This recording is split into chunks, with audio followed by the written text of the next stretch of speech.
Welcome back, everybody, to Stackz Gaming. This is Larry. I'm doing an opening of the 7 Warlords. This is CROCODILE's deck. It's a pretty good control deck. It's more of like a tempo. It's really meant to bounce stuff back to control the board. It's doing pretty good from what I've been hearing. Some people like to play the blue-purple version of the deck. Well, let's get it cracking and let's see what we got going on. As always, you will need 2 copies of the deck to play it, to have official 4 copies of the card, I should say. Last time I kind of explained a little about it. We have our characters as it would be in Magic or Yu-Gi. It's just there's no extra spaces. You can only have 5 characters at a time. You have your leader, your stage. There's 1 stage that comes with every starter. There's your deck, and the trash is either your graveyard or the stuff that's being disposed of. You have your deck, and then your life. And your life is just cards off the top of your deck after you decide whatever your hand is. And then this is your Dawn area and your Dawn deck. This is basically where this is going to sit. This is where your leader will be. And this is the stage. Can't remember. It does somewhere. So I think it's pretty cool. I like the little setup they got going on. You know, it reminds me of like a Yu-Gi setup where they give you a mat. Not too cluttered. Yeah. So CROCODILE's ability. Once per turn, you can -4 Dawn. Return 1 character of a cost of 5 or less to the owner's hand. So pretty good. Expensive to -4 Dawn, but 2 turns you get it back. So if you got the board on control or tempo, late game it probably won't hurt you that bad. We have CROCODILE. We have 2 of these necessary. I believe you probably bump it up to like another 2 because he's a blocker. On play, +1 Dawn. On block, place 1 character with the cost of 2 or less at the bottom of its owner's deck. So, say your opponent's attacking and you assigned a Dawn to him last turn, right? And he's open. Your opponent attacks. You decide to block. On block, you're able to destroy 1 of his blockers and block 1 of the attacks coming in. You can choose to protect him with some counters, or you can just basically block, destroy something, and then back it up and keep him on board to just keep removing the small board. Pretty good. I think it'll be essential. A lot of people play it at 3. I think because it's a 5-drop, it's just easy to get through. We have Flamingo. Is just a character. On play, return a character with the cost of less or 7 to its owner's hand. So really good bounce card. Him and Mihawk from the booster box that came out, they both bounce characters. This one is I believe this one's the cost of 7 or less, and I believe Mihawk is like, I want to say like an 8 or 7 or less as well. But Mihawk will return it to the bottom of the deck. This will return it to the owner's hand. So I like Mihawk, but he's a cast of 9. This is a cast of 7, so I believe it's a better efficient play for 7. None of these have counters on them, so they're just characters.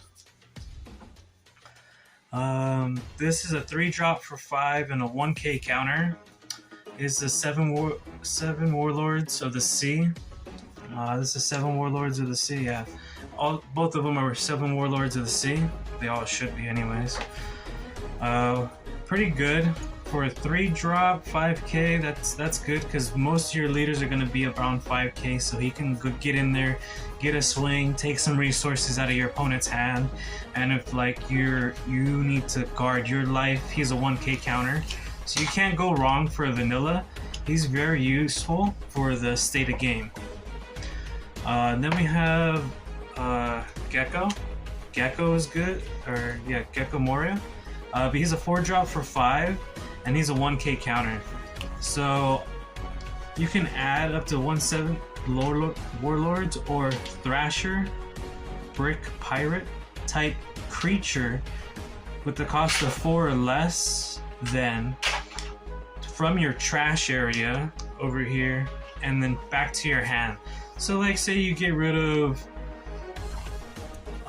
say you have like a blocker, or like you use like this 2k counter.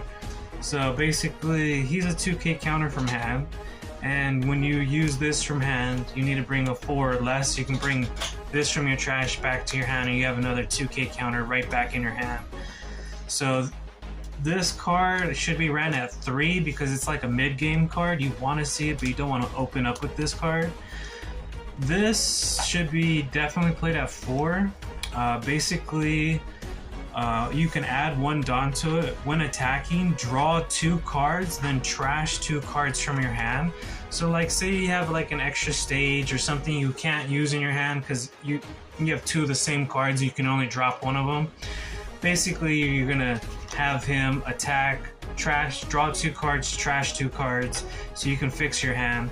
But I mainly would probably use this to use them as a 2k counter to block, play this, return this back to my hand, and then use it again as a 2k counter.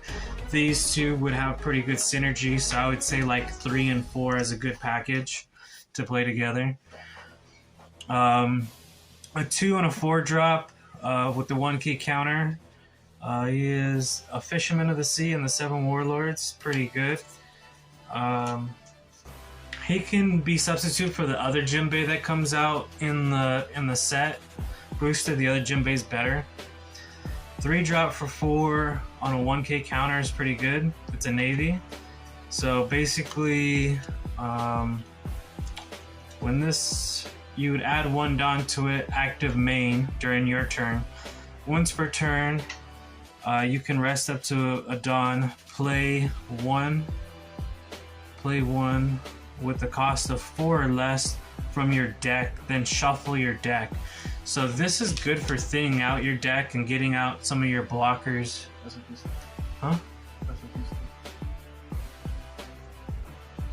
No, it brings out Pacifista. Oh. Oh yeah, you can play 1 Pacifista with the cost of 4 or less. So he's good for thinning out your deck. If you play more cards of Pacifist, I can see that being necessary. I think there's better upgrades if you don't want to play that particular card. Then this is what's the essential in the blue. Basically, Law. He's a blocker. He's a 1 blocker. You need as many blockers as you can. I say max. If you're playing aggro, probably like 8 to 10 blockers. If you're playing mid-range, probably like 12 to 14 blockers. If you're playing control, you probably need like 16 blockers, not gonna lie, because just to hold your ground against the aggro itself when you're facing that stuff. So trying to give you an idea of what you need as far as blockers while playing the game. Everybody's not sure like on a recipe because there's really no limit other than playing 4 copies of 1 card with a specific trigger. So you can have like another Law that does something else as long as it's not the same type of trigger. We have a 2 drop for a 3k, and on play, look at the top card of your deck, return them to the top or bottom of your deck in any order. So basically it's like a scry when you play him, and if he's in your life zone right here and you get attacked, you're just gonna play it. On play, you're gonna get his ability to look at your deck. So he just allows you to scry and basically get through your deck and allow you to look for the stuff that you need while you're playing. A 1 drop for 3 on a 1k counter.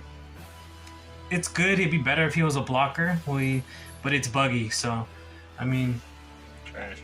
Right? How he becomes OP, I have no idea.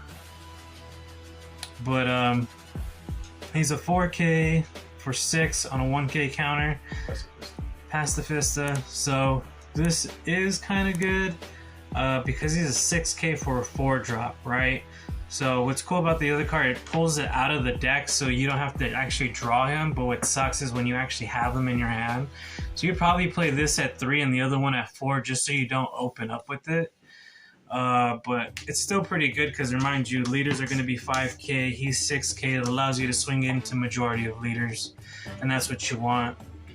You have a 3 for a 1000 and a 1k counter and a trigger, so if it was in life triggered, you could get to play it for free, just bam, free.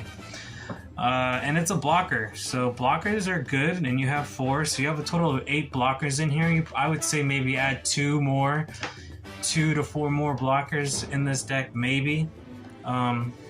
If you're controlling the board on bouncing, I would say maybe 10, because you're going to have a lot of event cards that you're going to be substituting your characters with. So this is a 4 for 4, pretty good.